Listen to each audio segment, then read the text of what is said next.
Hello everyone, Waldos is here, bringing you more Meet Your Maker content for your daily dose of death traps. Today's video is going to be a bit different as it's the first episode of Raider Recap, where we're going to be jumping into some of your social raids to do a bit of a review talking about the highlights of these outposts. These won't be full raid playthroughs, but simply a few snippets of what you can expect when you go into them, so that if you want to run these yourselves, you can still get some surprises.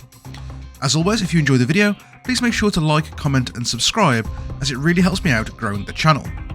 All of these outposts have been picked from the listings over at raidme.co.uk, so if you like the look of these outposts, make sure to drop by, give them a go, and then add a comment for the creator on RaidMe, as I'm sure that they'll appreciate the feedback. Before we start, however, I just want to very quickly talk about my upcoming posting schedule so you can be aware of when you'll see new content from me.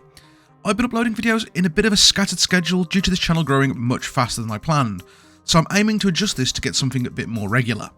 As such, I'll be posting up new Meet Your Maker content every Monday and Friday, with a focus mainly on builder content, but popping in one of these raid reviews every now and again. Also, from the 10th of May, I'll be starting up a new series called World Builder Workshop, which are going to be slightly longer videos released on Wednesdays, focusing on world design, tools and tips for creating a living, breathing world for tabletop RPGs, game design and general storytelling, based on skills and knowledge that I've built up in over a decade of being a forever GM for multiple TTRPG groups specialising in horror, fantasy and mystery games. But without any further ado, let's get into the raids. So raid 1 is the Lighthouse by the Playful Hunter. The Lighthouse is a great fun little map that looks aesthetically fantastic from the outset. Its central feature is a tall spire, which immediately gave me the desire to climb to the top, where I found the first highlight in something that I myself would have done, a sneaky little impaler on top of the spire. I'm sure I'm not the only person to have scaled the structure, and definitely won't be the last, so this is a good little gotcha trap for those who decide to just take that scenic route. We then have our way into the base just at the bottom of the core spire, where we got rushed by two armoured warmongers, and due to the confined doorway, I actually had a little bit of trouble getting past these in my first couple of tries, feeding away some easy kills, eventually having to lead them outside to get a bit more breathing room. So this was a great use of patrols, as if I'd moved further into the outpost they would have caught me a bit further down the ramp with even less manoeuvring room. Now the next section of the base was fairly standard, but had some absolutely lovely holocube placement that really caught me out by surprise, especially at the lowest level.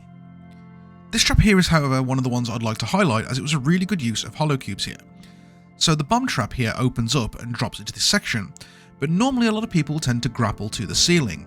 But what happened here is as I went to grapple to the ceiling, I noticed that the cube was actually a holocube, meaning that I couldn't actually grapple through to it. So I had to grapple to the back of the room, which actually got me caught out by the bombs on my first run through. Really well thought out, and that holocube was really crafty.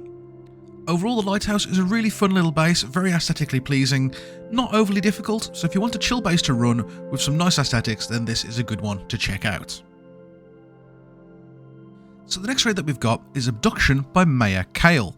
This was a really fun little aesthetically pleasing raid that was really just made as a set piece more so than an actual raid to run through, but was really interesting to look at how designs can be built up, especially when you disregard the HRV path.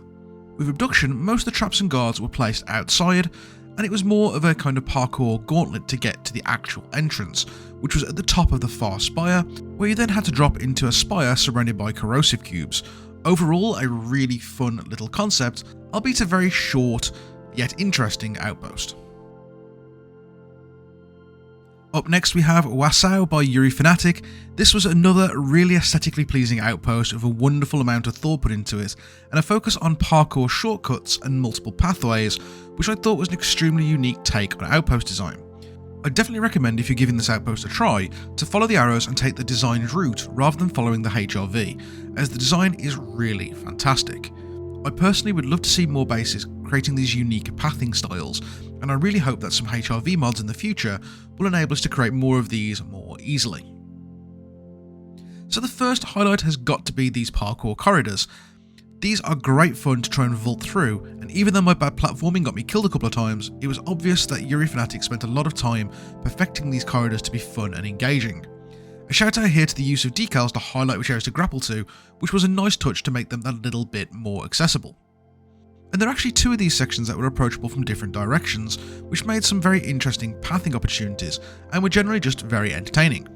The other highlight of this outpost for me was the Dragon Tooth room. The floor designs made it really hard to line up shots, meaning you had to actually close the distance on your targets.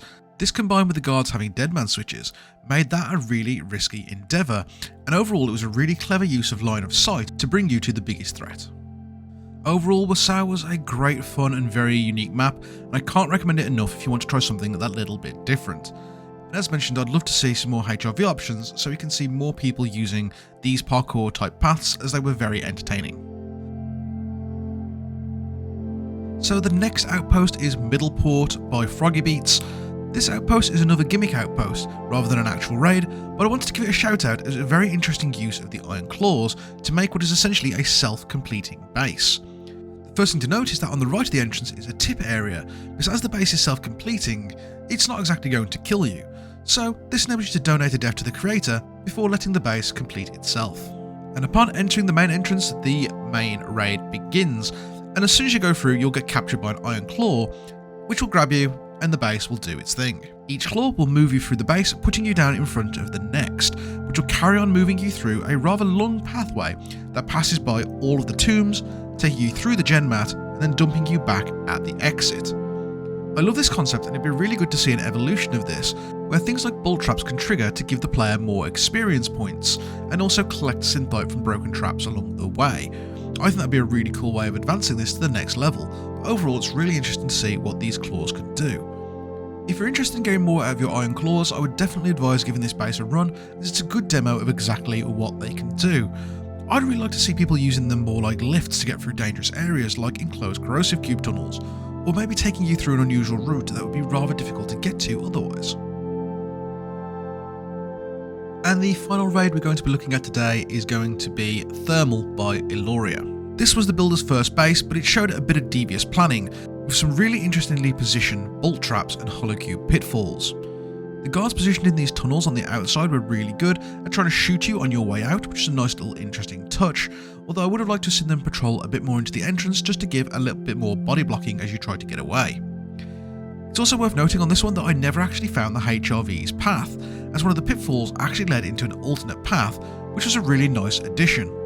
The pitfall area was probably one of the biggest highlights of this outpost as well, because the trap combinations in its surroundings actually killed me a few times, due to them coming from all sorts of directions, and really using line of sight well to keep them hidden until they actually triggered.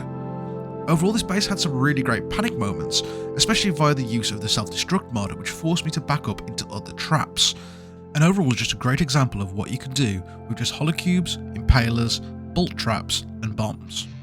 And that is it for today's video. Thank you all so much for watching, and I really hope you've enjoyed taking a look at some of these community raids. I'll be trying to do one of these at least every other week so that you can see some cool community outposts. And if you want to make sure that your outpost is included in the list of potential ones that I can run, do make sure to pop it over on raidme.co.uk so that I can find it, review it, and put it into one of these videos. But for now, I'll see you in the Wastelands.